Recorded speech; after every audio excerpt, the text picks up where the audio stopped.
what are the 2 or 3 or 4 things that you're looking to deliver out of your team, for example, working closely with the business? Is it just data gathering? What types of data? What other outcomes are you looking to deliver in terms of KPIs? Yeah, so I think, again, it really comes back to this point around, what are the objectives of the program? It can really vary in the programs that we're running, at least.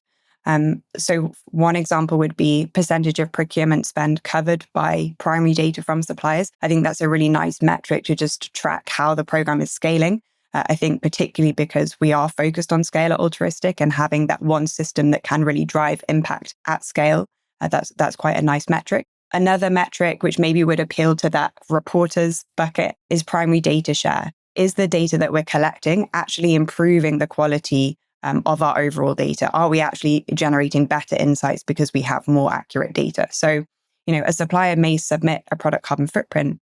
One of the things we really look into with that product carbon footprint is what is the proportion of primary data versus is the supplier actually just providing a secondary data and secondary emissions factors to make up that PCF. And then a final metric, which I think can be quite nice when you're leaning towards that decarbonization and kind of impact focus, would be number of interventions that you're carrying out with your suppliers and tracking over time how those interventions are scaling. So one of the things that we're working on is how can we help companies project the impact of their suppliers over time? So can we see how those supplier interventions are going to actually feed into our customers' overall Scope 3 targets, and what's the gap or the shortfall where we need additional supply chain interventions to take place?